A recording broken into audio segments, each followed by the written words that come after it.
कोई बात नहीं, ठीक है, करा करो यार, आदत डालो, क्वेश्चन की संख्या कम कर देंगे, इंपॉर्टेंट दे देंगे, बट करने की उसको क्वेश्चन की प्रैक्टिस रखो, है ना। चलो, तो अब तक हमने देख लिया कि कूलम्स लॉ में क्या होता है, F is equal to k q one q two upon r square. तो आज हम देखने वाले हैं कूलम्स लॉ को वेक्टर फॉर्म में, कि अगर आपको वेक्टर फॉर्म में डिफाइन करना है तो किस तरीके से डिफाइन करोगे कूलम्स लॉ, पहला। और दूसरा देखेंगे रिलेटिव परमिटिविटी। रिलेटिव परमिटिविटी क्या होती है बच्चों, एप्सिलॉन। ठीक है, हमने क्या देखा था, K is equal to 1/4 pi epsilon naught. अब एप्सिलॉन नोट क्या था, permittivity of free space. Relative permittivity क्या होती है, एप्सिलॉन आर बोल लो, है ना, एप्सिलॉन आर। तो ये रिलेटिव परमिटिविटी, इसको जानेंगे कि ये क्या चीज है, क्या क्वांटिटी है, और वेक्टर फॉर्म में कूलम्स लॉ को देखेंगे। और तीसरी चीज हम यहाँ देखने वाले हैं चार्ज डेंसिटीज, है ना, चार्ज डेंसिटीज। तो ये तीन ही टॉपिक करेंगे आज, बहुत छोटे छोटे हैं ये, तो हो जाएगा। इसके बेसिस पे एक क्वेश्चन करेंगे आज, रिलेटिव परमिटिविटी को समझेंगे, उसके इफेक्ट को समझेंगे कि अलग अलग मीडियम चेंज होता है तो फिर फोर्स पे या उससे रिलेटेड पैरामीटर्स पे क्या चेंजेस आते हैं, ये हम देखने वाले हैं। इसके बाद चार्ज डेंसिटीज, इसमें तीन चार्ज डेंसिटीज होती है, 1 2 एंड 3। कोई बताएगा, लीनियर, सरफेस एंड वॉल्यूमेट्रिक, है ना। क्या हो सकता है बच्चों, लीनियरली डिस्ट्रीब्यूटेड हो सकता है चार्ज, तो उसको देखेंगे क्या रहता है, फिर सरफेस, और third one is volumetric charge density. ठीक है, तो एक एक करके इनको देखेंगे, ये है, और बहुत सारे न्यूमेरिकल करेंगे, 3 4 न्यूमेरिकल अच्छे क्वालिटी के करने वाले हैं। 2 3 एडवांस लेवल पे इसके क्या बोलते हैं, इलेक्ट्रो जो हमने पढ़ा है ना, ये कूलम्स लॉ, और इसके भी वेक्टर फॉर्म में भी एक क्वेश्चन करेंगे। तो चलो ठीक है, तो वेक्टर फॉर्म में अगर मैं कूलम्स लॉ को लिखने लगूं, तो देखो बेटा एक बार ध्यान से देखो, जो इक्वेशन हमने अब तक पढ़ी थी उसमें कुछ कुछ मॉडिफिकेशन हम कर लेंगे। तो एक बार यहाँ लिख देता हूँ, F is equal to k q one q two upon r square. अब हम दोनों इक्वेशंस को कंपेयर करते चलेंगे और देखेंगे कि क्या यहाँ पे क्या चेंजेस आया है। ठीक है, अब आप एक एक करके मुझे ये बताओ कि जो ये वैल्यू है बेटा, इसमें अरे यार क्या हो रहा है इसमें, हाँ ओके, जो ये वैल्यूज है यहाँ पे F is equal to k q one q two upon r square, इसमें आप लोग हैंड रेज करना। ठीक है, मैं पूछूंगा कि ये वेक्टर है या स्केलर है। F जो है फोर्स, कितने बच्चों को लगता है ये वेक्टर है, हैंड रेज करो।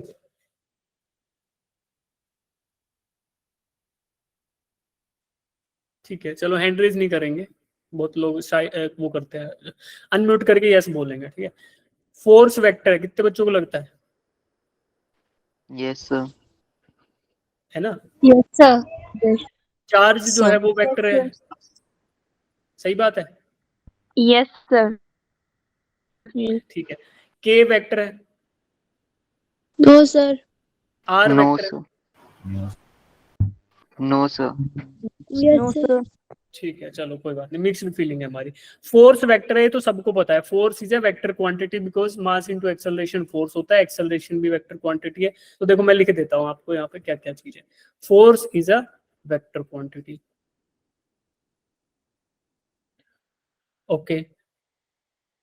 चार्ज ये स्केलर क्वांटिटी होती है बच्चों, ये हम देख चुके हैं, है ना। Q2 भी फिर स्केलर बच गया।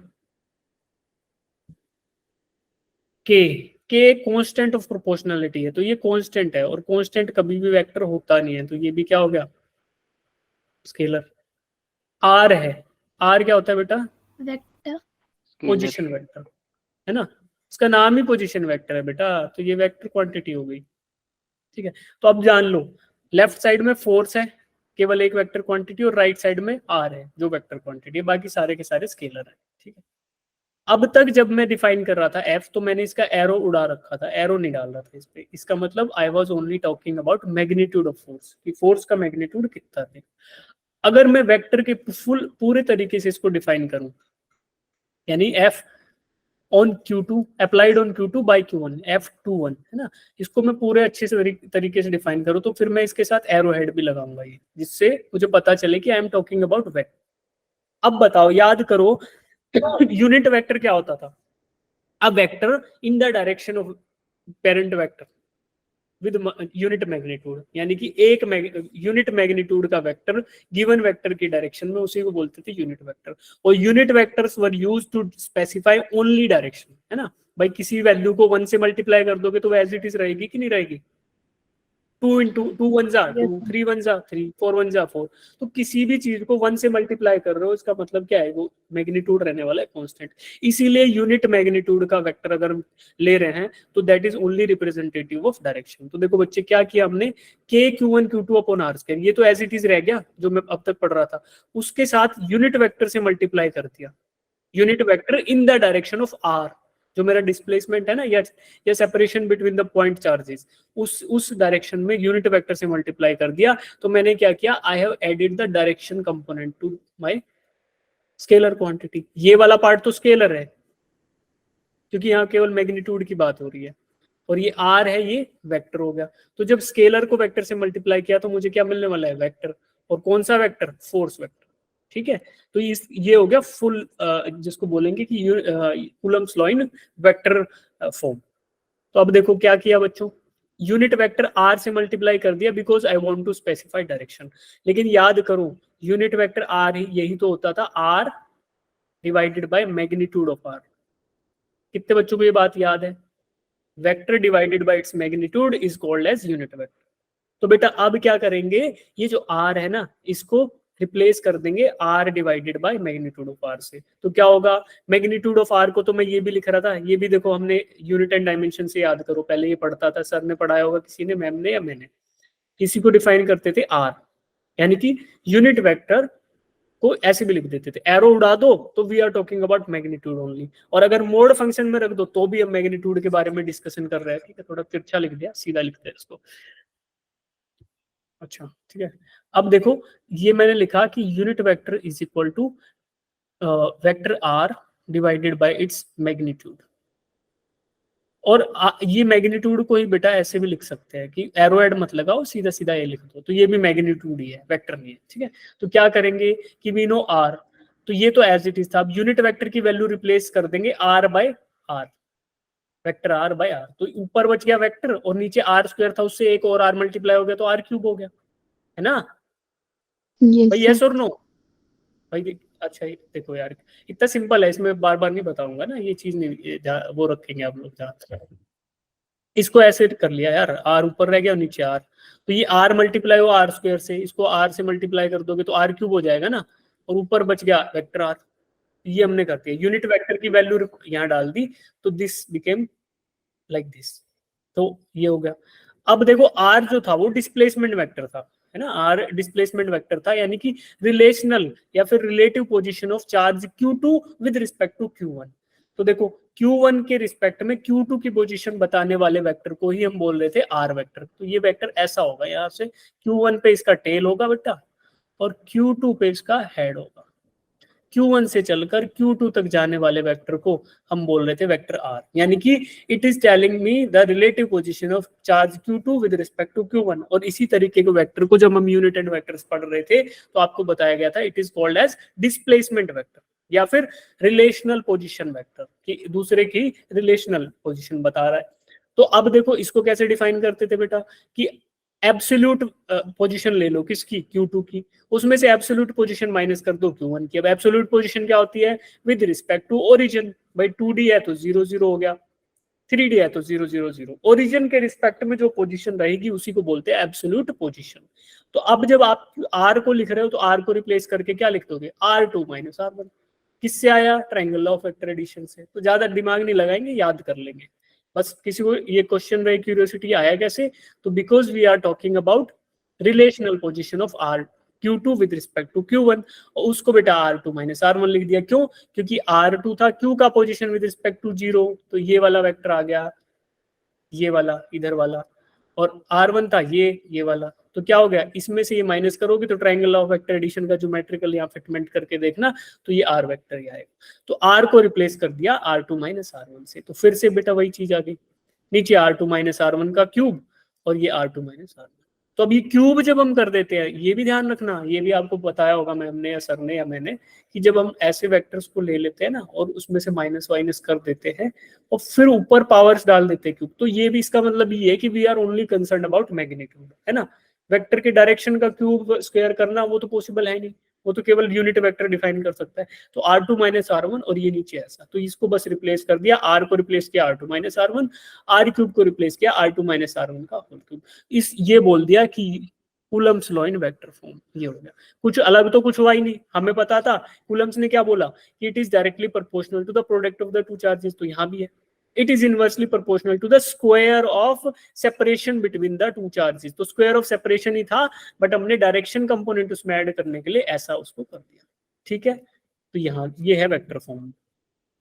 अब इसके बारे में कुछ इंपॉर्टेंट पॉइंट है कि head of r points at that position where force has to be calculated. तो ये फोर्स कहाँ पे कैलकुलेट करना, इधर F21, तो जहां पे फोर्स कैलकुलेट करेंगे उधर उसका हेड होगा, तो R2 माइनस R1 है। जब F12 कैलकुलेट करेंगे तो R1 पहले आ जाएगा, R2 बाद में आ जाएगा, यानी कि साइन अपोजिट हो जाएगा बच्चों, बस इतना खेल है और कुछ, ठीक है। मान लो 2 माइनस 1 आ रहा है तो 1 आ रहा है, अगर साइन अपोजिट ये 1 माइनस 2 करेंगे तो माइनस 1 आ जाएगा, ऐसा ही होगा ना।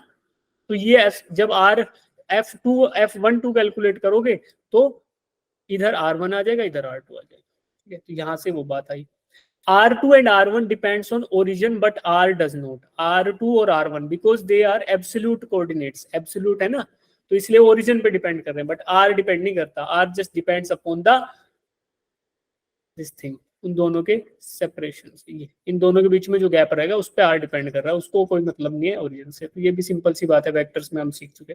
Q1 and Q2 should be put along with sign. Q1 और Q2 को साइन के साथ यहाँ पे डालना है, वो तो पहले भी था, नॉन वेक्टर फॉर्म में था, जब हम स्केलर्स कैलकुलेट करते हैं उसमें भी यही था कि हम इसको सीधा सीधा वैल्यूज को डाल रहे थे, कि अगर चार्ज नेगेटिव है तो नेगेटिव रख दे रहे थे, पॉजिटिव है तो पॉजिटिव। तो ये यहाँ पे सावधानियां रखनी है। बाकी चीजें हमें समझ आ गई कि यार यूनिट वेक्टर से मल्टीप्लाई कर रहे हैं और बाकी उसको साथ में रख रहे हैं just to add the direction component to it. तो स्केलर में अगर डायरेक्शन ऐड हो जाए तो वो वेक्टर हो जाता है, बस इतना सा था। कूलम्स लॉ जो सिंपल पढ़ रहे थे उसमें अगर डायरेक्शन वाला आ गया यानी आर कैप ऐड हो गया तो उसको बोल दिया कि Coulomb's law in vector form. कितने बच्चों को समझ आया? थक गए क्या तुम लोग आज हाथ हाथ ऊपर करने में बच्चों? ठीक है, अब किसी को डाउट है तो पूछ लो इसमें, फिर एक क्वेश्चन करेंगे इससे बेसिस पे। अनम्यूट करके पूछ लो बेटा, डाउट जिनको है वो एक बार बोल दो कि हाँ जी मुझे डाउट है।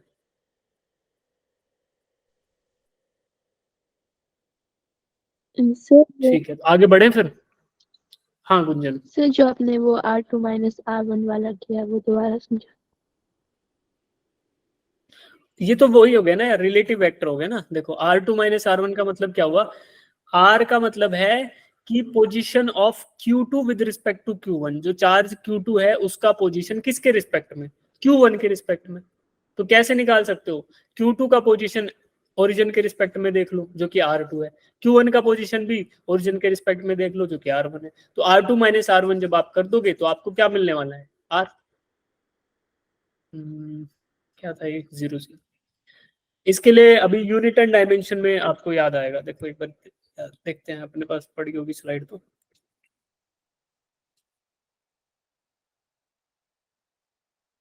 यूनिट एंड डायमेंशन में नहीं भाई, रेक्टिलिनियर फंक्शन।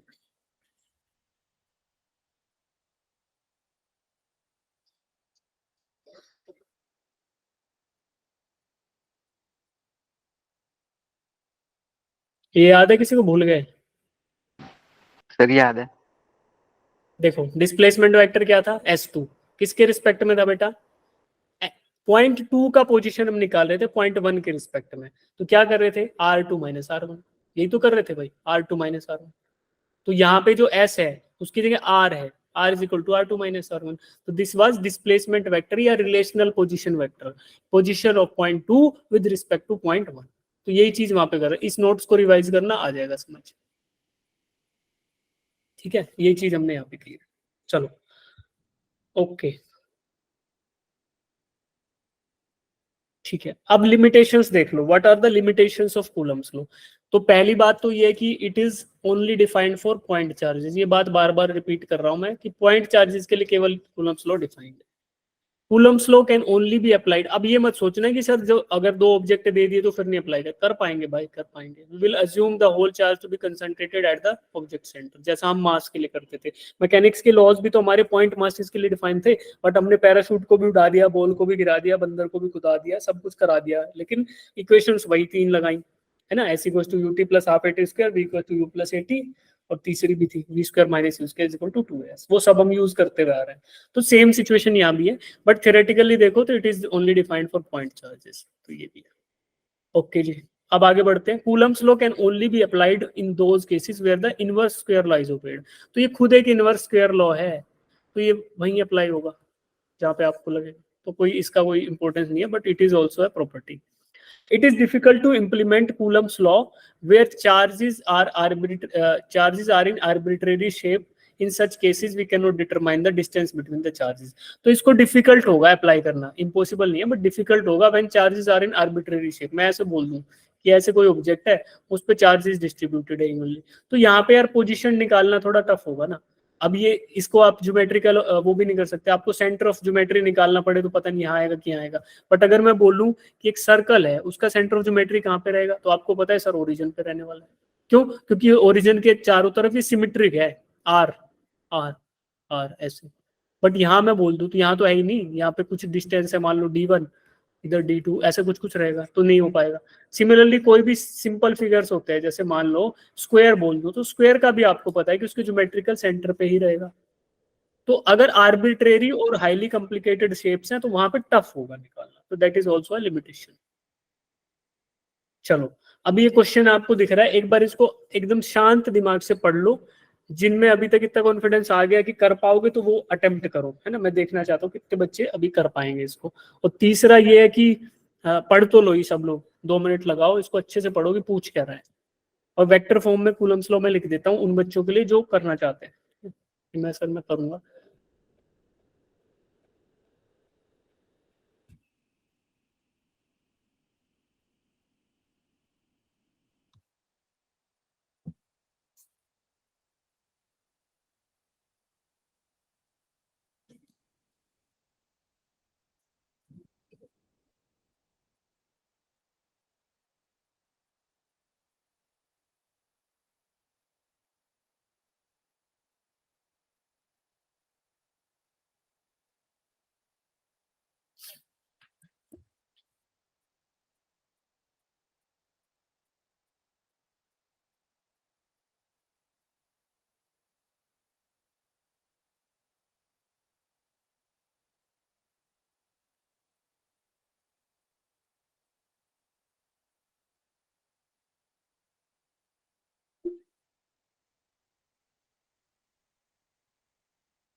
तो ये नोट जो मैंने लिख दिया ना बेटा, इस पे डिपेंड करेगा, तो इतना टफ नहीं जाएगा जितना ये इस फॉर्मूला से दिख रहा है।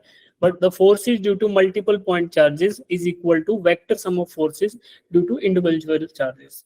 तो अगर कोई भी एक पॉइंट ले ले, तो मान लो कि ये पॉइंट ए ले लो, मैं थोड़ा हिंट दे रहा हूँ ना, थोड़ा अटेम्प्ट करना, जरूरी नहीं आंसर आ जाए, बट आपका पेन चलना इंपॉर्टेंट है, ताकि आप केवल दर्शक ना बने रहो, आप अटेम्प्ट करना सीख जाओ ना। मान लो मैं ओरिजिन जो 0.000 है, इसको मैं यहाँ पे जो चार्ज है इस पॉइंट पे, ये वाला, इसको मैं बोल रहा हूँ कि यार इस चार्ज पे, पॉइंट ए पे जो चार्ज है, इस पे मैं फोर्सेस कैलकुलेट करूंगा।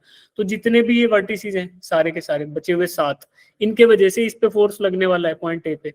तो वो जो फोर्स होगा that is going to be vector sum of all the individual forces. मान लो ए और 1 के बीच में कुछ फोर्स लग रहा है, तो उसको ऐड कर लो, फिर ए और 2 के बीच में लग रहा है, उसको ऐड कर लो, सबका वेक्टर सम ले लोगे, तो दैट दो वेक्टर सम आएगा, वही टोटल फोर्स ऑन ए होगा, चार्ज ए। तो ये बोल रहा है given A cube with point charges Q, एक क्यूब दिया है जिसके हर एक वर्टिसेस पे, हर एक वर्टेक्स 8 होते हैं ना, वर्टेक्स 8 है, तो सब पे एक पॉइंट चार्ज क्यू रख दिया गया, क्यू, इसका मैग्नीट्यूड दे दिया आपको चार्ज का कि क्यू है। Calculate the force exerted on any of the charge due to rest of the 7 charges. अब यहाँ पे खास बात क्या है कि due to the symmetry of this shape क्या होने वाला है कि कोई भी आप रैंडमली चार्ज पिक कर लो तो उस पे जो फोर्स होगा वो सेम ही होगा, बस डायरेक्शन थोड़ा अलग हो सकता है, मैग्नीट्यूड रहेगा सेम। तो यहाँ पे केवल हम मैग्नीट्यूड कैलकुलेट करेंगे, बट आप ये ध्यान रखो it is going to be equal to vector sum, है ना, वेक्टर सम करना है। तो आपका अभी सिंपलिसिटी के लिए जब ऐसा क्वेश्चन आए तो जो ओरिजिन पे चार्ज हो 0 0 पे उसको आप मान लेना कि मैं इस पे कैलकुलेट करूँ। ये भी एक ट्रिक है इस तरीके के क्वेश्चन को छोटा और सिंपल करने का, टू अवॉइड द एरर्स। तो क्या करना है, पॉइंट ए पे कैलकुलेट, जो पॉइंट ए पे यानी जो ओरिजिन वाला वर्टेक्स है उस पे आप चार्जेस कैलकुलेट करना स्टार्ट करो। 1 के वजह से कुछ आएगा, 2 के वजह से आएगा, 3 के वजह से आएगा, 4 के वजह से, उन सबको जोड़ दोगे तो net charge on A due to the remaining 7 charges वो आ जाएगा। वही क्वेश्चन में पूछा गया है। थोड़ा बहुत अटेम्प्ट करो, 1 मिनट 2 मिनट लो, कोशिश करो कि किस तरीके से क्वेश्चन किस डायरेक्शन में जाएगा। तो अपना भी डायरेक्शन अभी डिसाइड करो, फिर मैं डिस्कस करता हूँ, तो आपको थोड़ा सा उसमें ना एक वो मिल जाएगा कि यार मैं क्या कर रहा था और एग्जैक्टली सही तरीका क्या है। ठीक है, सीधा आंसर नहीं बताऊंगा, तो आपको मैं 2 मिनट का टाइम दे रहा हूँ बेटा, तो सब लोग इसको अटेम्प्ट जरूर करें, है ना, खाली मत बैठना, कोई खाली बैठोगे तो समय व्यर्थ हो जाएगा आपका। 2 मिनट का टाइम लो, इसको अटेम्प्ट करेंगे।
हाँ भाई, किया कुछ कुछ, कितने बच्चों ने थोड़ा बहुत ट्राई किया कि कुछ तो लिखा है? हैंड रेज करो एक बार जो अटेम्प्ट कर रहे हैं थोड़ा बहुत। खाली बैठ गए सब लोग? हाँ ठीक है, मैंने इसलिए दिया यार कि वेक्टर्स आप कर चुके ना 11th में किया है, तो थोड़ा थोड़ा ध्यान रखेंगे इसलिए क्या किया। चलो कोई बात नहीं, अब देखो सॉल्यूशन देखते हैं इसका। क्वेश्चन समझ आ गया कि क्वेश्चन में क्या पूछा गया है? क्वेश्चन समझ आया? Yes sir. कोई ऐसा है जिसको Yes, क्वेश्चन ही sir. समझ नहीं आया कि पूछ क्या रहा है, वो हैंड रेज करो जिसको क्वेश्चन ही समझ नहीं आया कि सर पता नहीं क्या पूछा जा रहा है। ठीक है, एक बार फिर से बताता हूँ बेटा फटाफट क्वेश्चन क्या है, फिर अपन इस पे सॉल्यूशन पे आएंगे। सॉल्यूशन आपके लिए मैंने स्लाइड में भी डाल दिया है, तो आप लोग है ना नोट्स में भी रेफर कर लेना, थोड़ा लेंथी रहता है इस तरीके के क्वेश्चन का सॉल्यूशन। एग्जैक्टली इतना बड़ा क्वेश्चन एग्जाम में भी नहीं आता, बट इसके कुछ कुछ पार्ट्स आ सकते हैं। कौन सा पार्ट आया क्या पूछ ले, तो हम लोग एक बार तो पूरा सोल्व करेंगे ही ना इस तरीके, तो वो ध्यान रखना। देखो given A cube with point charge Q on each of its vertices, तो इसके 8 वर्टिसेस होते हैं। वर्टिसेस क्या होता है, जो एपेक्स होता है, यानी कि बिल्कुल चोंच वाला कोना वो होता है। क्यूब है, क्यूब मतलब कि सारे साइड्स बराबर होंगे, 8 वर्टिसेस है, हर एक वर्टेक्स पे Q चार्ज प्रेजेंट, ठीक है जी। अब calculate the force exerted on any of the charges due to rest of the 7 charges. इतना ओपनली क्यों क्वेश्चन पूछ दिया इसने कि किसी भी चार्ज पे बचे हुए 7 चार्जेस के द्वारा एक्सर्ट किया गया फोर्स बता दो। तो इसलिए बोला कि बेटा सब पे बराबर ही लगने वाला है, एक पे जो लगेगा रिमेनिंग 7 से कोई भी एक रैंडमली चार्ज पिक कर लो, उस पे बाकी बचे हुए रिमेनिंग 7 के द्वारा जो चार्ज लगेगा वो इन 8 के 8 में से कोई सा भी चूज कर लो तो वही वैल्यू वही आने वाली है। इसलिए इसने ऐसा पूछ लिया due to symmetry of the object, और चार्ज भी क्यू है तो उनका मैग्नीट्यूड भी चेंज नहीं हो रहा, दूरी ए है किसी में वो बीच में अलग अलग आएगी, तो उसकी वजह से कोई दिक्कत नहीं। तो हम क्या करेंगे, वी विल चूज ए, क्योंकि यहाँ 0 0 है, तो 0 0 के रिस्पेक्ट में हम क्या करते थे, देखो अब बच्चों वेक्टर जो हम डिफाइन कर रहे थे ना ये वाला, अब बेटर ये है ना कि हम यार ये एब्सोल्यूट वाला चूज कर लें कि ये वाला ऐसे रैंडम चूज करें, तो दुखी हो जाएंगे। अगर आर चूज करोगे तो फिर R2 ढूंढते फिरोगे R1, तो हम यही करेंगे कि जो ओरिजिन के साथ है ना उसी को चूज कर ले। तो हम ओरिजिन वाला चार्ज चूज कर लेते हैं, क्योंकि तब हम ये दूरी निकालने लगे ये वाला, तो हमारा ऐसे आ जाए 0 A 0 A, तो ऐसे आ रहा है, इसलिए हमने ओरिजिन चूज किया। अगर ओरिजिन चूज नहीं किया होता तो इतना सिंपल नहीं आता, फिर ये आता 2A - A ऐसे आ रहा होता, 0 2A - A 0 ऐसा आ रहा था, तो फिर उसमें दुखी होना क्यों। तो इसलिए स्मार्ट डिसीजन ये लेंगे कि जो ओरिजिन पे है उस चार्ज को चूज करेंगे और उसके ऊपर एक्सर्ट किया गया बाकी रिमेनिंग 7 के द्वारा जो है उसको कैलकुलेट करेंगे, ठीक है। देखो सॉल्यूशन देखते हैं सीधा। ये तो वेक्टर फॉर्म में लॉ मैंने लिख दिया था आपके लिए, है। अब इसका यूज करते हुए क्या करो कि force exerted on charge that is placed at point A by some other charge that is placed at point 1। तो देखो ए पे चार्ज है एक तो ये वाला, और दूसरा 1, तो इन दोनों के बीच में जो फोर्स लगेगा, यानी कि अगर मान लो ये सिमिलर चार्जेस है, ये क्यू है पॉजिटिव का, ये क्यू है, तो they will B repelling each other. तो देखो जो एक फोर्स लगेगा बेटा वो तो ये लगेगा ऐसे ऊपर जा रहा है ऐसे, फोर्स एक्सर्टेड ऑन 1 बाय ए, ठीक है, ये ऐसा लगेगा। और दूसरा लगेगा जो ए पे लगेगा वो डाउनवर्ड लगेगा क्योंकि रिपेल करने वाले हैं, ये force exerted on A by 1, तो ये लग रहा है। तो they will be equal and opposite in direction, और इस तरीके से होंगे। अब आप उसको कैलकुलेट करोगे तो कैसे करोगे, लॉ क्या कहता है, के की तो वैल्यू फिक्स है, छोड़ दो इसको। Q1 Q2 यहाँ जहां भी चार्जेस है सबका मैग्नीट्यूड क्या दे दिया क्वेश्चन में कि Q के बराबर है, तो Q1 Q2 Q3 जितने भी है ना हमारे पास सारे, ये सभी के सभी Q के बराबर, तो ये क्वेश्चन में ही दे दिया है, ठीक है। Q1 और Q2 की वैल्यू के लिए भी हमें दिक्कत नहीं है। बची R1 R2 है ना, ये रेफरेंस पॉइंट, यानी इन दोनों के बीच का सेपरेशन बताना है। तो सेपरेशन हमें पता है कि यार जो क्यूब है उसका साइड भी मुझे ए दे दिया है, क्यूब ऑफ ए साइड ए, तो इन दोनों के बीच की जो दूरी है ये वाली, ये क्या होगी, ए के बराबर होगी, है ना भाई। ये पॉइंट टू पॉइंट ये दूरी जो है ये ए के बराबर होगी। तो ये सारी की सारी वैल्यूज में फॉर्मूला में अगर रख दूं तो मुझे क्या मिलेगा, force exerted on A by charge 1, तो F applied on A by 1 FA1, वो क्या होगा, K as it is Q1 Q2 रखोगे तो Q इंटू Q स्क्वायर, देखो ऐसा था ये K Q into Q upon R square. R जो है वो क्या है A, बट हम वेक्टर फॉर्म में निकाल रहे हैं, क्यों, क्योंकि मैंने आपको बताया कि it is going to be vector sum of the forces, है ना, वेक्टर सम होने वाला है, तो इसलिए तो वेक्टर पढ़ा हमने।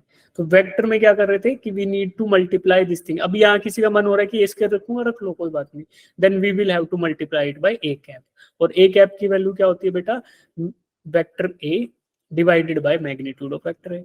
तो इसको ऐसे करोगे, रिप्लेस करके लाओगे तो क्या आएगा, k q by a square into vector a by a, तो ए और ए स्क्वायर मल्टीप्लाई होंगे तो ए क्यूब हो जाएगा, के Q square divided by A cube into vector ए, ये हो गया, ठीक है ना। तो देखो अब वेक्टर ए है, ये बात आ गई समझ में। अब वेक्टर ए क्या है भाई, ये याद करो, unit vectors in the respective direction. X direction में क्या होता था आई कैप, वाई में क्या होता था जे कैप, और जेड में क्या होता था के कैप। अब ये हम यूज करेंगे थ्रू आउट, हमने वो खेल के लिए नहीं सीखे थे कि सर खेल के लिए, नहीं भाई, फिजिक्स का जान है वेक्टर, जब तक वेक्टर नहीं तो कुछ नहीं होगा। तो आई कैप हो गया एक्स के डायरेक्शन में, जे कैप हो गया वाई के डायरेक्शन में, और के कैप हो गया जेड के डायरेक्शन में, तो हमें पता चल गया जी। अब यहाँ क्या करेंगे, ए वेक्टर है, वेक्टर ए, अब वेक्टर ए का डायरेक्शन इधर है बेटा, जो ये वेक्टर होगा ना फ्रॉम ए टू 1, अब देखो इसमें एक पॉइंट जो और था उस पॉइंट पे आओ वापस, जो मैं आपको बता रहा था कि head of vector r points that position where force has to be calculated, उस तरफ उसका हेड होना चाहिए जिस पोजीशन पे आप उसका फोर्स कैलकुलेट कर रहे हो। तो मैं फोर्स कहाँ पे कैलकुलेट कर रहा हूँ, पॉइंट ए पे कि पॉइंट 1 पे, बताओ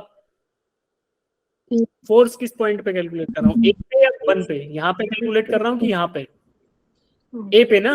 ए पे। तो फिर डायरेक्शन बेटा ऊपर से नीचे की तरफ होगा कि नीचे से ऊपर की तरफ, मतलब ये F1A के डायरेक्शन में होगा कि FA1 के डायरेक्शन में होगा कि F1A के में? A1 भाई, ऊपर से नीचे, कि the head of the vector should be in the direction where I want to calculate the force. तो मैं ए पे कैलकुलेट कर रहा हूँ तो हेड इधर होना चाहिए, यानी कि डाउनवर्ड वाला वेक्टर आएगा A1।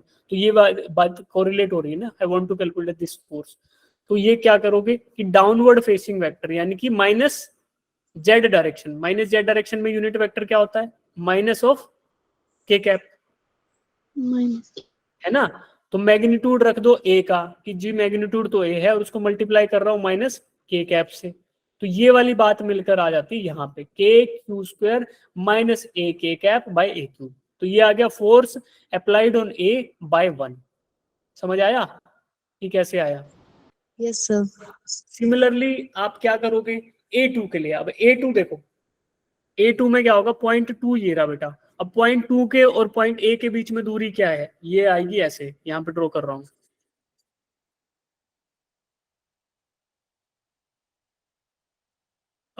यहाँ पे, ठीक है। एक ऐसा रेक्टेंगल देखो जिसका एक साइड A है, ये भी साइड है, तो इसके डायगोनल की लेंथ कितनी होगी बेटा, बाय यूजिंग पाइथागोरस थ्योरम? क्या होगी, बोलो बोलो। √2 है यार, √2 ना। √2 देखो hypotenuse the square is equal to perpendicular का स्क्वायर प्लस बेस का square. Perpendicular is equal to a, base is also is equal to a, then hypotenuse is going to be equal to दोनों का sum and under root। तो बेटा a square plus a square is equal to 2a square under root 2a square।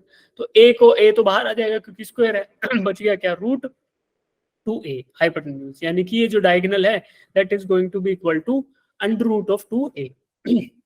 इस तरीके से। और जब 3D में बात करोगे यानी पॉइंट 3 पे भी कैलकुलेट करोगे ए के द्वारा, फिर आपको देखो बेटा ये वाला देखना पड़ेगा, जो प्लेन है ना वो ऐसा आएगा कुछ, ये वाला ऐसा, ये वाला ऐसे। तो उसमें क्या रहेगा, एक साइड रहेगी कितनी, √2a और दूसरी रहेगी a। तो जब पॉइंट 3 के लिए कैलकुलेट करोगे तो उसके लिए ड्रॉ कर रहा हूँ बेटा, देख लेना आप। फिर ये रहेगा √2a और ये रहेगा a। अब इसका डायगोनल जब निकालने लगोगे तो फिर से पाइथागोरस लगाओगे, तो जो आपको वैल्यू मिलेगी कितनी मिलेगी, दोनों का स्क्वायर करो, a square plus √2a square, √2 का a स्क्वायर करोगे तो 2a स्क्वायर और a स्क्वायर, तो 3a स्क्वायर यानी कि √3a। ये √3a आएगी कब, जब 3 के केस में निकालोगे। देखो √3a, ये √2, और बाकी तो सारे सीधे सीधे हैं, जो डायगोनल वाले आए में a आएगा एज इट इज। और चार्जेस के जो रेफरेंस पॉइंट ले रहे हो उसके अकॉर्डिंग आप डायरेक्शन यूनिट वेक्टर का लगा देना, सबको जोड़ दोगे तो net force experienced by a can be given as vector sum. तो F net is equal to force vector A1, force vector A2, 3, 4, 5, 6, 7, ऐसे ऐड करोगे सबको, तो फिर जब सिंप्लीफाई करोगे तो ऐसी कुछ वैल्यू आएगी। ठीक है। अब कितने बच्चों को ये फोर्स वेक्टर का कंसेप्ट ही नहीं समझ आया कि सर ये तो पता ही नहीं, क्वेश्चन तो बात की बात है। ये बहुत इंपॉर्टेंट क्वेश्चन है। तो कितने बच्चे मेरे बोलने से एक बार इसको अटेम्प्ट करके आओगे कि सर मैं एक बार ये सॉल्यूशन जरूर देखूंगा, जो आपने लिखा है वो चीजें देख के मैं इसको करके आऊंगा। जो नहीं करके आएगा उनको कसम है, चाहे गलत करो चाहे सही करो, चाहे 2 बार इसी को एज इट इज उतार लो, भाई उतारना तो जानते हो सब लोग, देख देख के ड्रॉ तो कर सकते हो, लिख तो सकते ही हो।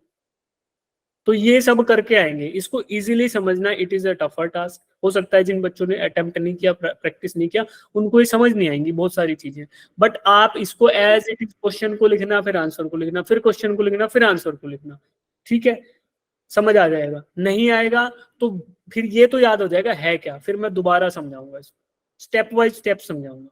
तो कल जो नेक्स्ट क्लास है उसमें कितने बच्चे करके आओगे इसको मेरे बोलने से, हैंड रेज रखो, हैंड रेज रखो जितने बच्चे करके आओगे। ठीक है, तो ये पक्का करके आना, दिस इज द टास्क, मैं याद भी दिलाऊंगा। ये क्वेश्चन हम छोड़ नहीं सकते। हाँ ये टफ है यार, ये लेंथी क्वेश्चन है, मैं ये मान रहा हूँ। इसका सॉल्यूशन भी मैंने देखो फिट करके बड़ी मुश्किल से इसमें डाला है, तो इसको पूरा एलेबोरेट करके इसका सॉल्यूशन मैं आपको प्रोवाइड कर दूंगा, बिल्कुल स्टेप बाय स्टेप। और जो जो शब्द मैंने आपको बताए ना बेटा कि ए बाय ए ऐसा क्यों हुआ, वो क्यों हुआ, ये क्यों हुआ, पूरा अच्छे से बता दूंगा। उसमें आपका वेक्टर भी क्लियर हो जाएगा, ये भी सब कुछ क्लियर हो जाएगा। बट आपकी तरफ से स्टेप्स होने चाहिए, बिकॉज अब एक बार इसको सॉल्व कर लोगे ना तो you will be in a good position to solve the little questions that are associated with this type of problem. इतना बड़ा क्वेश्चन कभी आएगा नहीं नीट में, ये बात पक्की है। बट ऐसा तो आ सकता है कि FA1 बता दो, तो वो तो बता ही सकते हो यार, उसमें क्या दिक्कत है कि सर मुझे पता है ये दूरी इतनी है, ये इतनी है, वेक्टर क्वांटिटी होती है, -1 है, तो सीधा आ जाएगा। A1 पूछ लिया, A2 पूछ लिया, ये 7 क्वेश्चन एक साथ मिल गए, ये सोचो, ये आ गया, ये अब नीट के लेवल के हिसाब से तो 7 क्वेश्चन इकट्ठे आ गए। बट आप ये हैबिट कर लोगे ना कि एक बार सोल्व कर लूं एक लेंथ में, तो बेटा आप ये छोटा सा जो क्वेश्चन आएगा उसको सोल्व कर पाओगे। तो मेरे बोलने से ये बात प्लीज आप प्लीज ऐसा कर लेना, इस क्वेश्चन को अटेम्प्ट जरूर करना है ना। अटेम्प्ट कर लोगे उसके बाद स्टेप वाइज स्टेप सॉल्यूशन देना। इसका 4 पेज में अच्छे से सॉल्यूशन लिख के दूंगा, वो मैं दूंगा, है ना। आप उसको नोट्स के तौर पे रखना और फिर आपको बहुत सारी चीजें उसमें क्लियर हो जाएंगी। कितने बच्चे अभी तो पूछ लिया तो करके आएंगे, ठीक है, इस चीज को मिस नहीं करेंगे। अभी छोड़ दूं इसको यहीं पे। यस आगे बताता हूँ, एक बार आप अपना एफर्ट डालना बेटा, तब समझ आएगा। मुझे पता है कि बहुत कम लोगों को बहुत कुछ कम समझ आया होगा, क्योंकि चीजें बहुत सारी ऊपर नीचे हैं। दोबारा समझाऊंगा, अच्छे से समझाऊंगा, विद सॉल्यूशन समझाऊंगा। कल की क्लास में आप लोग करके आएंगे, फिर देखता हूँ कितने बच्चे करेंगे, ठीक है। अब एक और क्वेश्चन है, बहुत सिंपल है, ये क्वेश्चन अटेम्प्ट कर लो। ये सिंपल वन है, इसमें कोई वेक्टर का कोई लोचा नहीं है, इसमें फ्रिक्शन की बात है बस। फ्रिक्शन वाला फॉर्मूला लिख देता हूं, force due to friction, F छोटा f लिख देते हैं, F is equal to mu n। Mu is the coefficient of friction, n is the normal reaction, ठीक है। और नॉर्मल रिएक्शन किसके बराबर होता है, वेट ऑफ द ऑब्जेक्ट के, n is equal to mg, ऐसा होता है। Two particles each having a mass of 5 gram and charge 1 into 10 to the power -7 coulomb stay in limiting equilibrium on a horizontal table with a separation of 10 centimeter in between them. The coefficient of friction between each particle and the table is the same. तो दोनों के बीच में जो coefficient friction है, मतलब table और each particle, एक particle और टेबल सेम, दूसरा पार्टिकल, ये दोनों वैल्यू बराबर। Find the value of the coefficient of friction, ये आपको म्यू की वैल्यू यहाँ पे फाइंड आउट करनी है, ठीक है बच्चों। ध्यान देना, बात कर रहा है लिमिटिंग इक्विलिब्रियम। फ्रिक्शन में क्या होता था, लिमिटिंग फ्रिक्शन। तो limiting friction was the highest value of static friction, है ना भाई। स्टैटिक और डायनेमिक फ्रिक्शन होता था। And what is limiting friction, the maximum value of limiting friction is called as, sorry, the maximum value of static friction is called as limiting friction. तो अभी चला नहीं है बट चल ही देगा, थोड़ा सा फोर्स और बढ़ाओगे और मोशन स्टार्ट हो जाएगा at the verge of motion, तो उस केस में होता है लिमिटिंग फ्रिक्शन। तो अब बताओ, करो इसको, फॉर्मूला वही लगने वाला है। फोर्स, कूलम्ब फोर्स जो निकालोगे वो कैसे निकलेगा, F is equal to coulombic force क्या होगा बेटा, Q K Q1 Q2 by R square, ये तो सेम रहेगा। और यही किसके बराबर होगा, force due to friction, because it is the limiting value. तो इसको इक्वेट करो और मुझे म्यू की वैल्यू बताओ। बाकी सभी वैल्यूज इधर दिए, you have to convert each and everything into SI unit, वो करना पड़ेगा। ग्राम को कर लो किलोग्राम में, सेंटीमीटर को कर लो मीटर में, और फिर देख लो कैसा होगा। कूलम्ब तो दे ही रखा है SI यूनिट में, देखो बेटा डायग्राम में आपको दिख भी रहा है, देखो फोर्स जो कूलम्बिक फोर्स है, because they are positive charges ना, 1 × 10 to the power, तो दोनों एक दूसरे को रिपेल करेंगे लाइक चार्जेस। तो आपको बाहर की तरफ लग रहा है ये वाला फोर्स FC दोनों में, और अंदर क्या है, फ्रिक्शन उसे रोके हुए है। तो फ्रिक्शन लग रहा है इस सरफेस के बीच में, यहाँ पे है म्यू, और इसको रोके हुए है, तो इधर ये लग रहा है। तो ये अभी हम यहाँ पे असम्पशन ये करेंगे कि ये रोटेट नहीं करेगा। कोई बच्चे ऐसे फीलिंग में आ सकते हैं कि सर ये तो रोटेट कर जाएगा, नहीं भाई, ये पॉइंट चार्जेस है ना। ये ऐसा नहीं है, स्फीयर नहीं है कि बॉल नहीं है, ये पॉइंट चार्जेस है, यहाँ लिख दिया गया है। 2 पार्टिकल्स, पार्टिकल्स का मतलब क्या होगा, पॉइंट चार्जेस। तो वो उनके बीच में सेपरेशन ही नहीं है बेटा, ये ऐसा है कुछ। अगर मैं ऐसे ड्रॉ कर देता कि ये FC है और ये एफ है। आप बोलते सर पार्टिकल कहाँ है, तो बेटा पार्टिकल को यहाँ ड्रॉ किया गया है, तो ये पॉइंट पार्टिकल है, पॉइंट चार्ज है, तो ऐसा होगा बिल्कुल छोटा सा, तो इसमें कहीं वेरिएशन नहीं है, रोटेशन पॉसिबल होगा ही नहीं, रोटेशन का खेल है ही नहीं इधर। तो वो फीलिंग मत लेना कि सर ये तो रोटेशन में आएगा, नहीं। जिनका आंसर आ जाए हैंड रेज करना और आंसर बताना मुझे। सिंपल है भाई, बहुत सिंपल है। थोड़ा और एक अगला स्टेप लिख देता हूँ। Mu N is equal to K Q1 Q2 bye are square. इससे कर लो। अब म्यू की वैल्यू निकालनी है।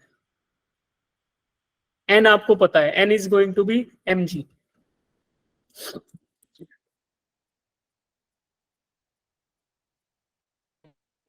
ठीक है, कितने बच्चे अभी कर रहे हो हैंड रेज करना कि सर अभी हमारे अंदर थोड़ा अभी बाकी है, मुझ में थोड़ी सी जिंदगी, उस तरीके की फीलिंग में हो, करो। अभी मुझ में कहीं बाकी थोड़ी सी है जिंदगी, इसी फील में रहो भाई, शाबाश। तो कभी कभी फीलिंग आती है ना सर अभी मत बताओ, अभी थोड़ा सा दम बचा हुआ है, तो वो वाली फीलिंग भी है, क्योंकि अभी हम नेक्स्ट क्वेश्चन तो कर नहीं पाएंगे, तो करो, शाबाश। 2 मिनट लो, करते रहो। तो मैं चुप हो जाता हूँ 2 मिनट, ताकि तुम फोकस करके कर सको। जिनका आंसर आ गया चैट बॉक्स में डाल दो।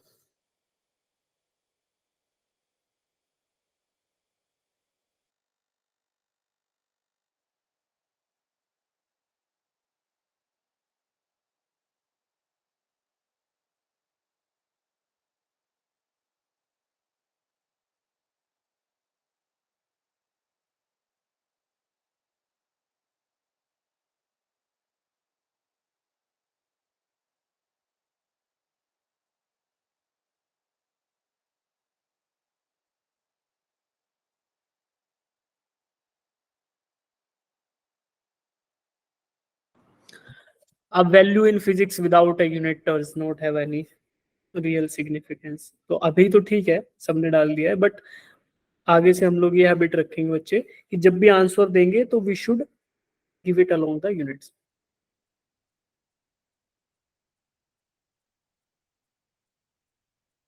अच्छा, अरे सॉरी सॉरी, म्यू की वैल्यू है, म्यू में तो यूनिट होता ही नहीं है। कोई बात नहीं।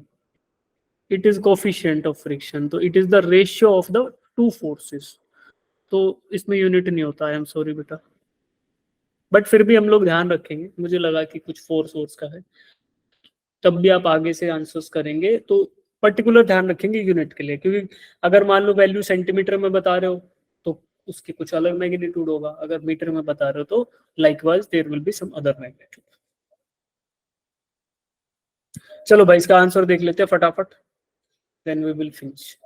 0.18। जिनका ये आया है उनका आंसर बेहद सही है, कोई दिक्कत नहीं है। 0.18, ठीक है। तो मैक्सिमम बच्चों ने सही आंसर दिया है इसका। तो we will just look at the solution and then we will proceed.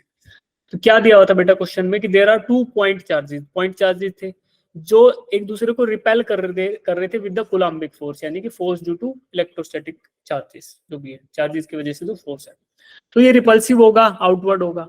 उसको होल्ड कर रहा है लिमिटिंग फ्रिक्शन, यानी कि लिमिटिंग इक्विलिब्रियम है। लिमिटिंग इक्विलिब्रियम का मतलब क्या होता है कि लिमिटिंग फ्रिक्शन। अब limiting friction is the maximum value of static friction, तो वो किसके बराबर होती है बेटा, म्यू एन के बराबर। और एन क्या होता है, नॉर्मल रिएक्शन। मान लो ये ग्राउंड है, अब ग्राउंड पे कोई मास रखा है एम, तो ये मास अपना फोर्स तो नीचे एक्सर्ट करेगा एस से, जो होगा कि mg इसके वेट के बराबर, और ग्राउंड जो इस पे फोर्स लगाएगा उसी को बोलते हैं नॉर्मल रिएक्शन, और वो भी इस केस में mg के बराबर होगा। तो हाँ, ये देखा गया कि फ्रिक्शन जो फोर्स है वो म्यू एन के बराबर होता है, कि coefficient of friction into the normal reaction.